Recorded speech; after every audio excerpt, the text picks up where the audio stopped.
Multi IDs ఉన్నవారు తస్మాత్ జాగ్రత్త. ఇది ఒక మంచి అవకాశం. మీ పాత పేర్లు మార్చుకోవాలన్నా, మీ పాత మెయిల్స్ మార్చుకోవాలన్నా ఇది ఒక మంచి అవకాశం. మీరు కేవైసీలోకి వెళ్ళాలి అంటే మనిషికి ఒక్క ఐడి మాత్రమే ఉండాలి. మీకు 10 ఐడీస్ ఉన్నాయి, లేకపోతే 20 ఐడీస్ ఉన్నాయి. ఏం చేయాలో అర్థం కావట్లేదా? నేను చెప్తాను. మీ ఫ్యామిలీలో 4 or 5 మెంబర్స్ ఉన్నారు.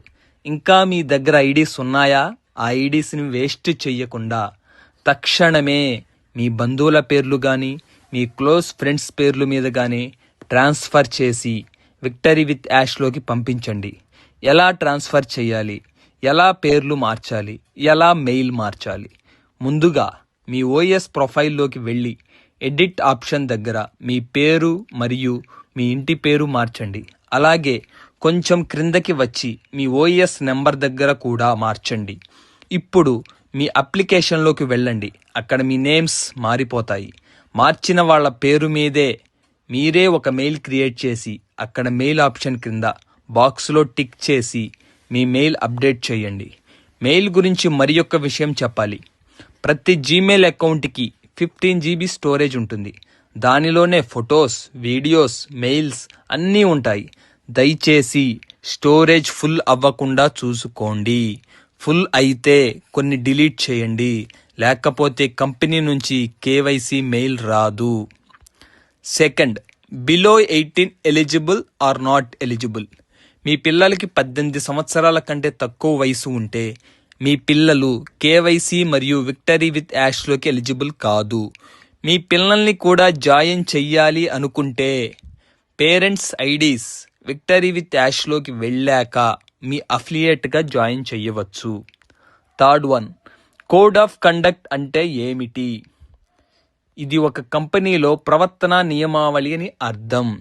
కంపెనీలో ఉద్యోగులు, మేనేజ్మెంట్ మరియు సభ్యులు ఎలా ప్రవర్తించాలి, ఎలా మాట్లాడాలి, ఏ విలువలు పాటించాలి, ఏది సరైనది, ఏది తప్పు అన్నిటికీ మార్గదర్శకంగా ఉండే నియమాలు మరియు ప్రమాణాలు.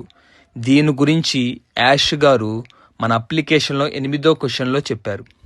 ఉదాహరణగా, ఉద్యోగులు నిజాయితీగా ఉండాలి, కంపెనీ గౌరవాన్ని కాపాడాలి, ఇతరులతో మర్యాదగా ప్రవర్తించాలి, గోప్యతా విధానాలను పాటించాలి, అవినీతి, మోసం చేయరాదు. ఇవన్నీ కోడ్ ఆఫ్ కండక్ట్లో ఉంటాయి. వీటికి విరుద్ధంగా చేసినట్లయితే మీరు కంపెనీ నుంచి తొలగించబడతారు. ఫోర్త్ వన్, కేవైసీ అంటే ఏమిటి? కేవైసీ అంటే నో యువర్ కస్టమర్ అని అర్థం. దీన్ని తెలుగులో మీ కస్టమర్ను తెలుసుకోండి అని అంటారు. ఇది సాధారణంగా బ్యాంకులు, ఫైనాన్షియల్ సంస్థలు లేదా డిజిటల్ ప్లాట్ఫారంలు ఉపయోగించే ప్రక్రియ. దీని ద్వారా వారు తమ కస్టమర్ల అసలు వ్యక్తిత్వాన్ని నిర్ధారించుకోవడం కోసం ఆధార్, పాన్ కార్డ్, ఫోటో, చిరునామా ప్రూఫ్ లాంటి వివరాలను సేకరిస్తారు. కేవైసీ ఒక కీలకమైన దశ. ఇది కస్టమర్తో సంబంధం ఉన్న ప్రమాదాన్ని అంచనా వేయడంలో సంస్థలకు సహాయపడుతుంది మరియు వారు సంబంధిత చట్టాలు మరియు నిబంధనలకు అనుగుణంగా ఉన్నారని నిర్ధారిస్తుంది. Reserve bank of India (RBI) అన్ని ఆర్థిక సంస్థలు తప్పనిసరిగా పత్రాల సేకరణ మరియు చట్టబద్ధత కోసం వాటి ధృవీకరణతో కూడిన కస్టమర్ గుర్తింపు ప్రక్రియలను తప్పనిసరిగా నిర్వహించాలని ఆదేశించింది. అందుకే కేవైసీను ఉపయోగిస్తారు. దయచేసి మరిన్ని అప్డేట్స్ కోసం మీరు ఈ ఛానల్ని సబ్స్క్రైబ్ చేయండి మరియు షేర్ చేయండి.